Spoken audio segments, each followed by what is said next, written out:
I believe when it's all said and done this year, he's going to be top 25. Oh, my God. He's going to have that type of impact. He's going to have that type of impact. Like top 25? Top 25 at the end of the year. He's going to have that type of impact. Like, we don't just... 50 is still good. Cooper Flagg. He can fucking hoop. He can hoop. He's a generational talent. But 25, he was saying... Because... Cooper, he thinks that Cooper Flagg has an opportunity to be a top 25 player by the end of the season. By the end of the season. He's going to win Rookie of the Year. If I had to place a bet. Well, yeah. I think But that, if you talk about like top 25 player, I think the totality of his ability will make him a top 25 player. Not a singular skill. The fact that he can defend, he can run. He's a lot bigger than people think. He's 6'10". You watch him out like people say 6'8", he was posting up but then I see him next to 6'8". Yeah. And his length and he looks like he's 6'10". And the fact that he's doing this stuff, you're like, I don't think by the end of the season there'll be 25 players that you would take over Cooper Flagg. That's a better assessment. Yeah. He's a top 25, but there's not 25 players. Same with Wemby. Is Wemby a top 10 player? No, but is there a player that you would pick over Wemby? Probably not. Maybe one. Do you guys know that Wemby's 8 feet tall? He's what? Apparently he's grown. 7'7". He's grown. Yeah, he's now. We're gonna get into that conversation in a minute. I gotta stay on track. But the last thing on Cooper, real quick, the shit I saw him do the other night was like growth, it reminded me of Braun at that age, his IQ. Do you know how hard it is for a guy to learn or to recognize and have a basketball feel on the fly to turn an isolation into a post-up? He did that last night and scored. Like, it take guys 3 to 4 years to be able to push the ball, wait for it to clear out, turn it into a back down, post up, and then get to the basket and finish. I was like, he's a grown fucking man.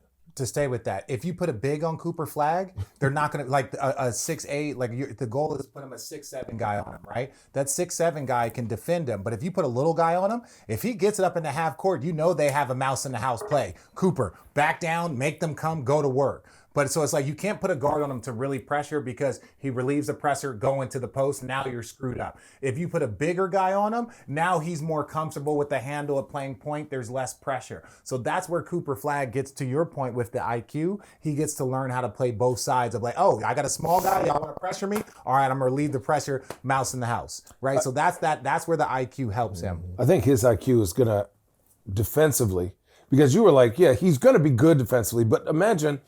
We learned, okay, you got to guard a center and a power forward and maybe a wing.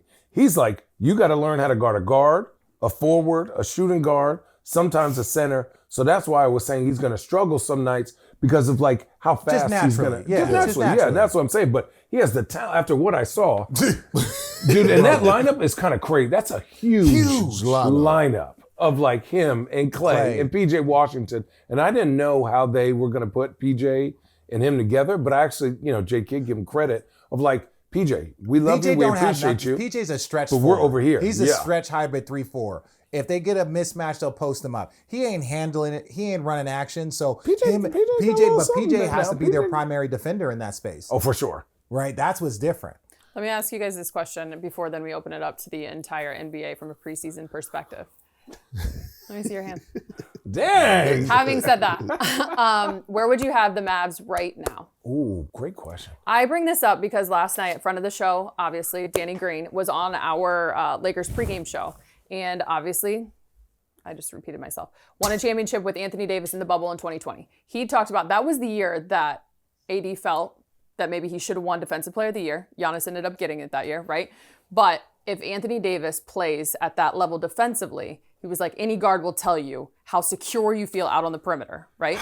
So you have all this. There's a potential, nothing obviously set just in terms of the date for Kyrie to return, but possibly a return around the new year, January-ish. So where would you have the Mavs right now, especially if you got an Anthony Davis, despite a rookie in Cooper Flagg that you're putting a lot of expectation on? 5 Danny said third in the West. Third? If, when you're fully healthy, and you've got AD playing at that level. That's a huge what if. I hate what ifs. No, I say I got them third too. Do you? I believe that they're going to be the best defensive team in the league. Okay, OKC. Okay. Do you not have Denver? I have OKC, I have Houston, Dallas, then Denver. Oh. So I believe that Dallas is going to be the best defensive team in the fucking league. Okay. Because they have too much. They have too much size and athleticism, right, all across the board. So they're gonna defend on a night-to-night basis.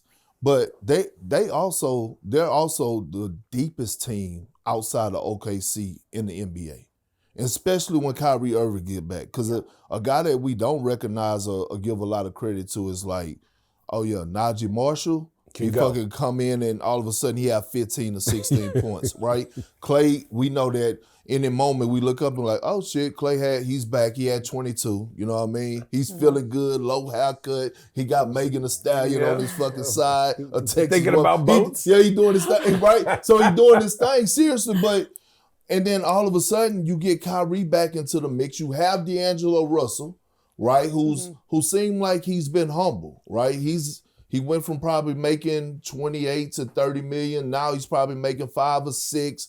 It seemed like he didn't bought into his role. You're on the contender. J. Kidd contract extension. And I think now they can move forward and put that Luka stuff behind them.